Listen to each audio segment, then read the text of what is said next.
Hello, അസ്സലാമു അലൈക്കും everybody. Good morning. എന്താണ് എല്ലാവരുടെ വിശേഷം? സുഖമല്ലേ? അൽഹംദുലില്ലാ, നമുക്ക് സുഖമാണ്. ഇന്നത്തെ ദിവസത്തിന് പ്രത്യേകത വെച്ചാൽ ഇന്ന് ജൂൺ 1 2026 അധ്യയന വർഷം തുടങ്ങുന്ന ദിവസമാണ്. എല്ലാ കുട്ടികളും രക്ഷിതാക്കളൊക്കെ സ്കൂളിൽ പറഞ്ഞേക്കുന്നതിനും പോകുന്നതിനൊക്കെ തിരക്കിലായിരിക്കും. ഞാൻ ആ തിരക്കൊക്കെ കഴിഞ്ഞിരിക്കുകയാണ് കേട്ടോ. എൻ്റെ മോന് സ്കൂളിലൊക്കെ പോയി, മറ്റുള്ളവർക്ക് സ്കൂൾ സ്റ്റാർട്ടിങ് ആയിട്ടില്ല. പിന്നെ എന്താണ്, കുറേ ദിവസമായിട്ട് വീഡിയോസൊന്നും ഇടലൊന്നുമില്ല. പനിയും കാര്യങ്ങളൊക്കെ ഇനി ഒരാൾ കഴിഞ്ഞ് ഒരാൾക്ക് റിലേ പോലെ ഒരാൾ മറ്റൊരാൾക്ക് കൊടുക്കാന്നൊക്കെ പറയും. അതുപോലെ എല്ലാം മാറി. പെരുന്നാളിലൊന്നും വീഡിയോസ് എടുത്തിട്ടുമില്ല, ഇടാൻ പറ്റിയിട്ടുമില്ല. പെരുന്നാളൊക്കെ മുന്തുള്ള സുഖമായിരുന്നു. അന്നേരം ആ പനീൻ്റെ ആ ക്ഷീണം വിട്ടുമാറാത്തതുകൊണ്ട് ഞാൻ വല്ലാതെ അങ്ങോട്ടൊന്നും ശ്രദ്ധിച്ചില്ല. അങ്ങോട്ട് നമ്മൾ കുട്ടികൾക്കൊക്കെ വയ്യായി വന്നു കഴിഞ്ഞാൽ പിന്നെ എന്തായാലേ, നമ്മുടെ ലോകം തന്നെ നമ്മൾ മക്കളാണ്. പിന്നെ വീഡിയോസൊന്നും എടുക്കാനൊന്നും വന്നിട്ടൊന്നുമില്ല. പിന്നെ നമ്മളൊന്നും പഠിക്കുന്ന കാലഘട്ടത്തിലല്ല കേട്ടോ ഇപ്പോഴത്തെ കാലഘട്ടം.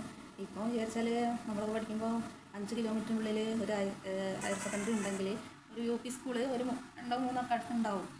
അപ്പം അങ്ങനെയല്ല, ഇപ്പം 5 കിലോമീറ്ററിനുള്ളിൽ എനിക്ക് തോന്നുന്നത് ഒരു 5 കിലോമീറ്റർ 2 ഹയർ സെക്കൻഡറി സ്കൂളും പിന്നെ ആണെങ്കിൽ 3, 4, 5, 6, 7 സ്കൂളൊക്കെ ഇപ്പോൾ ഉണ്ട്. പിന്നെ അതുമാത്രം നമ്മൾ നടന്നു പോയി പഠിച്ച കാലഘട്ടത്തിൽ ഇപ്പോൾ സ്കൂൾ അന്നൊക്കെ ബസ് കയറാനും നമ്മൾ കയറ്റൂലേനി. കാരണം 1-2 കുട്ടികളൊക്കെ കയറ്റി പിന്നെ അത്രയും വിളിയൊക്കെ ആവും കയറ്റണം. അതിന് കൂടുതൽ കുട്ടികളെ കയറ്റണമെങ്കിൽ ഇപ്പം അങ്ങനെയല്ല. ഇപ്പോൾ സ്കൂളിൽ തന്നെ ബസ്സുണ്ട്, സ്കൂളുകാർ വരിക കൊണ്ടുപോവുക. പ്രൈവറ്റ് സ്കൂൾ പോലെ തന്നെയാണ് ഗവൺമെൻറ് സ്കൂളിലൊക്കെ ഇപ്പം വാഹനങ്ങളൊക്കെ ഉണ്ട്. അപ്പോൾ കാലഘട്ടങ്ങളൊക്കെ മാറി. അപ്പം ഇന്ന് പ്രവേശനോത്സവം എന്ന് പറഞ്ഞാൽ നഴ്സറിയിലേക്ക് 1-ാം ക്ലാസ്സിലേക്ക് മാത്രമല്ല കുട്ടികൾ പ്രവേശനോത്സവം എന്ന് പറയുന്നത്. ഓരോ കുട്ടിയും ഓരോ ക്ലാസ്സിലേക്കും പ്രവേശിക്കും. പുതിയ കുട്ടികൾ, പുതിയ ക്ലാസ്, പുതിയ അധ്യാപകർ, പുതിയ പുസ്തകങ്ങൾ. അപ്പോൾ എല്ലാ കുട്ടികളും, എനിക്ക് തോന്നുന്നത് ഓരോ കുട്ടിയും ഓരോ ക്ലാസ്സിലേക്കും പ്രവേശിക്കുമ്പോൾ അതൊരു ഉത്സവമാണ്. എല്ലാവരും ഹാപ്പി ആയിരിക്കുക അന്നത്തെ ഒരു ദിവസം. എൻ്റെ ഒരു അഭിപ്രായമാണ് കേട്ടോ. ഇനിയിപ്പോൾ മറ്റുള്ളവരുടെ അഭിപ്രായം എന്താണെന്ന് എനിക്കറിയാൻ പാടില്ല.